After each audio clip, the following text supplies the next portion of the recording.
It was just past midnight when Denise Carter stepped into the rain, clutching her worn coat tighter around her. Her shift at the small-town diner had finally ended, but the storm showed no mercy. She was exhausted, her feet aching, her mind racing with worry about her sick mother. And then she saw him, an elderly man, hunched, shivering, leaning on a cane, staggering along the empty street. For a moment, Denise hesitated. She was tired, afraid, late, yet something inside her whispered, "You have to help." She crossed the slick pavement and offered her coat, her umbrella, guiding him to the nearest motel. "Sir, please, you'll catch your death out here," she said softly. He looked up at her, voice barely audible. "You didn't have to stop." She shook her head, holding his shoulder gently. "Maybe not, but someone should." He paused, then whispered, "Denise Carter. I won't forget that." And as she watched him disappear inside, she thought she'd never see him again. Before we go deeper, let us know in the comments where you're watching from. We'd love to hear from you. And if you're new here, click on the subscribe button so you never miss any of our upcoming videos. The next morning, Denise dragged herself out of bed, exhausted, bruised by life but still holding her head high. At 35, she worked 2 jobs to care for her mother, juggling unpaid bills, doctor visits, and the relentless exhaustion that came with loving someone who could barely care for herself. At the diner, her world was unkind. A boss who shouted, customers who sneered, and co-workers who whispered about every minor slip. Yet Denise smiled, helped everyone quietly, and never let the frustration break her spirit. She remembered her mother's voice, fragile but firm. Kindness matters, no matter what. And she clung to that truth, even as Mr. Hargrove barked at her for being late, for forgetting an order, for existing in the wrong place at the wrong time. That night, though, she would discover that small, quiet acts of goodness have a way of coming back when life seems most cruel. The memory of the storm haunted her even as she poured coffee and wiped counters, and then it happened again. At the diner's closing hours, her eyes caught the same old man she had helped days ago, now standing at the edge of the lot, soaking wet, leaning heavily on his cane. Her heart clenched. She wanted to turn back to her car, to escape, to give up for once. But her feet moved before her mind could stop them. She offered her coat, her umbrella, and drove him to a nearby motel, ignoring her own exhaustion. "Sir, please, you'll catch your death out here," she said, voice breaking slightly. He looked at her, weak but grateful. "You didn't have to stop." "Maybe not, but someone should," she replied. And as he entered the motel, he paused, his eyes meeting hers. "Denise Carter, I won't forget that." Her chest tightened. She truly thought she'd never see him again.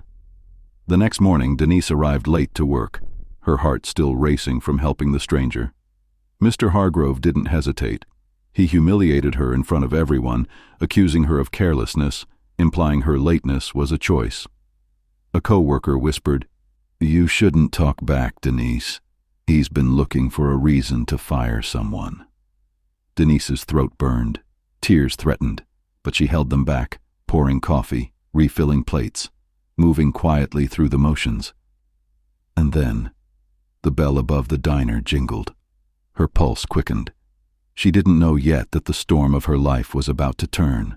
The door opened, and there he was, the old man, now transformed, his coat clean, his shoes polished, a driver waiting outside in a sleek black sedan.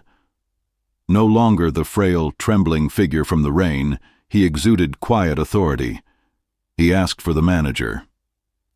Mr. Hargrove straightened, unsure what to make of him. Denise, busy with a tray of dishes, didn't notice him at first. Then his gaze landed on her, and something passed between them, unspoken, a recognition that pulled at her heart. The customers watched, breathless.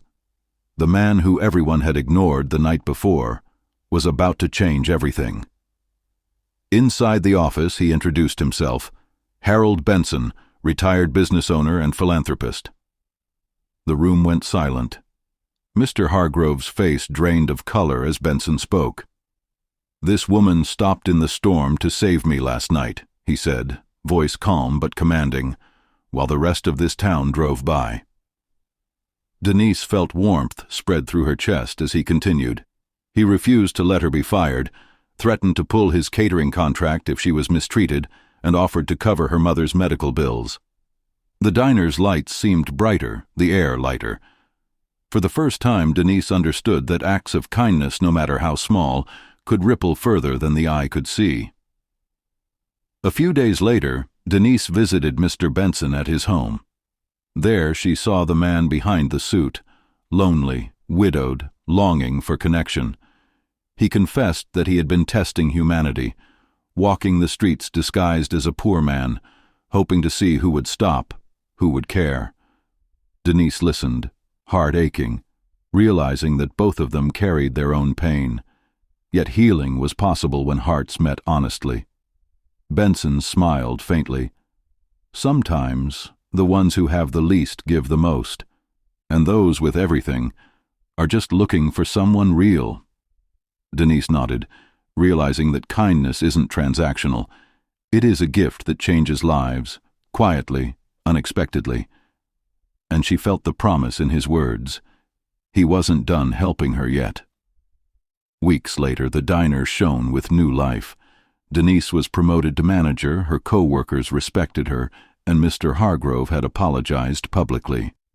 The community watched, inspired by the story of a young woman who gave without expectation and a man who returned the favor in unimaginable ways. Denise herself, walking home one morning, saw a young man struggling with a car on the roadside. She ran to help, her hands steady, heart open. She whispered under her breath, remembering the lesson. Kindness isn't something you give expecting it back. But sometimes, life finds a way to return it when you least expect it. The rain had stopped. Sunlight broke through clouds, reflecting off the puddles. And in that quiet town, hope shone brighter than ever. What do you think? Was it fate, or just the power of kindness coming full circle? Let us know in the comments below. If this story moved you like it did us, hit that like button and subscribe for more true life stories that remind us what really matters.